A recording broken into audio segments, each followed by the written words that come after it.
Cymbopugo nardus or mas kilala sa tawag na Citronella. Ang Citronella ay native sa Sri Lanka, Indonesia, or Southeast Asia. Ito ay ginagamit sa iba't ibang kultura, lugar, as tradisyonal na gamot. Ang Citronella ay kilala sa pagkakaroon ng mabangong amoy na parang amoy lemon, citrusy at mint. Dahil sa maganda nitong katangian, madalas itong ginagamit as pangunahing sangkap sa mga ginagawang sabon, lotion, insect repellent spray, mga produktong panglinis at pangtaboy insekto.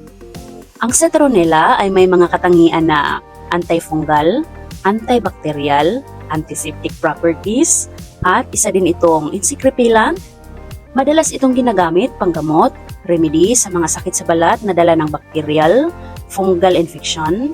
Best natural remedy rin ito para sa mga alagang hayop. Kaya in this video, ibabahagi ko naman sa inyo ang paggawa ng Citronella oil at ituturo ko din sa inyo kung paano gumawa ng oil lamp. Ngayon, proceed lang tayo sa pagkuha ng Citronella na ating gagamitin. Sa pag-harvest ng Citronella, mahalaga na samahan natin ang stem dahil ito ay concentrated ng Citronella extract. So sa ngayon, ikat lang natin. Mas maganda pinupinuhin para mas makuha natin ang extract. Ang Citronella oil ay pwede ding gamitin panggamot sa mga sakit sa balat tulad ng buni, an-an, or mga sakit na dala ng mga fungal infection. At paalala lang mga friends, hindi ko ina-advise ang pag-intake ng Citronella oil dahil ito ay concentrated ng Citronella oil or extract. Sa ngayon ay proceed naman tayo sa pagdikdik. So, dikdikin lang natin hanggang sa mamasa-masa ang dahon.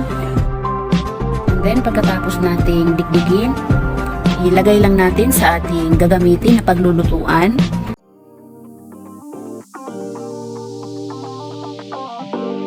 Sa ngayon ay maghalo naman tayo ng oil. So ang ginagawa ko dito is 1:1. 1 cup ang dahon and then 1 cup ang oil. I-push lang din natin pababa ang dahon.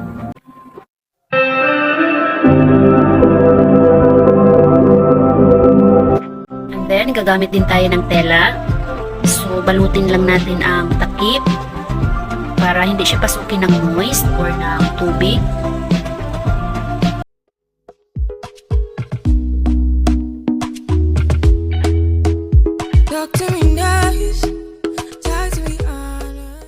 Sa ngayon ay proceed naman tayo sa pagpakulo. So ito ay 6 cups. So once kumulo na ang tubig, pwede na nating ilagay ang Citronella. So maganda gamitan natin siya ng patungan para hindi abutin ng tubig.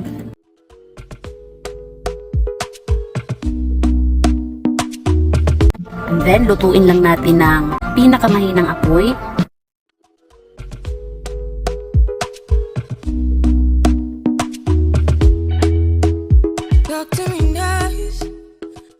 So ito na ang ating Citronella. Napakabango. So palamigin lang muna natin. So ngayon ihiwalay lang natin ang dahon.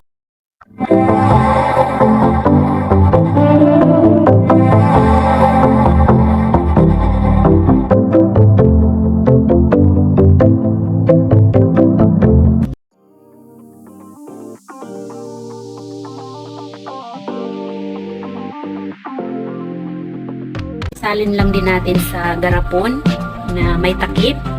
And then, ilagay lang din natin sa mga area na hindi naiinitan para hindi siya masira.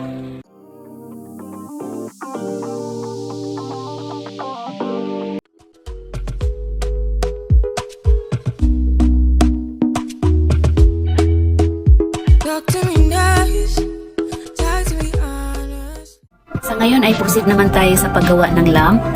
So gagamit lang tayo dito ng pusporo. Balutin lang natin ang katawan ng cotton. Ilabas natin ang ulo. So ito yung magsisilbing pabilo ng ating gagawing ilaw.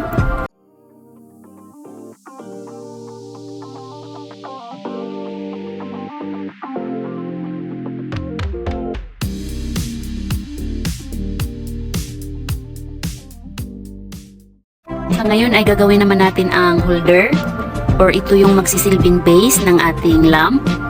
So maglalagay lang tayo ng asin.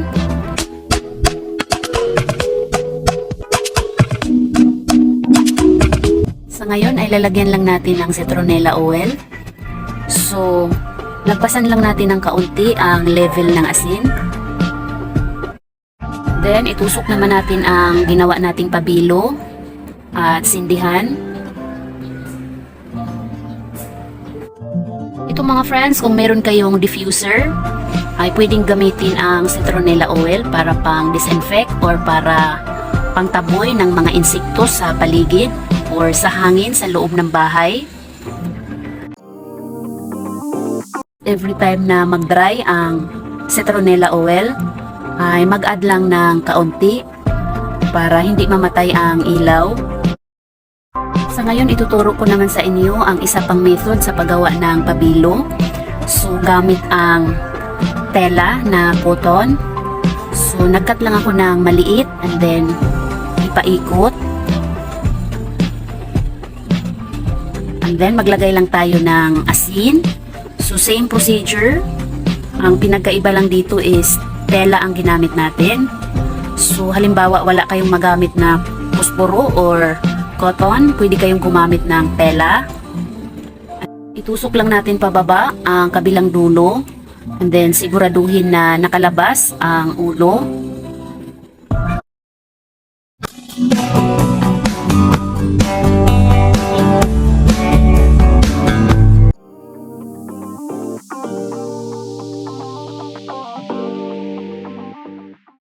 Sa ngayon ay maglagay naman tayo ng oil and then subukan naman natin kung gagana ang ating ginawang pabilo.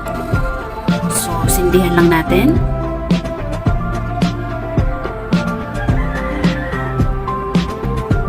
So, okay naman. Kaunting recap. Ang citronella oil ay maaaring gamitin pang remedy sa balakubak, mga kati-kati sa balat.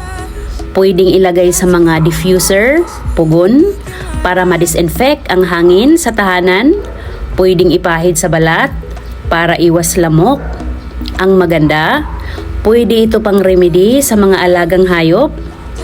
At ayan lang for now. Sana ay makatulong. Maraming salamat sa panunood and may God bless us all.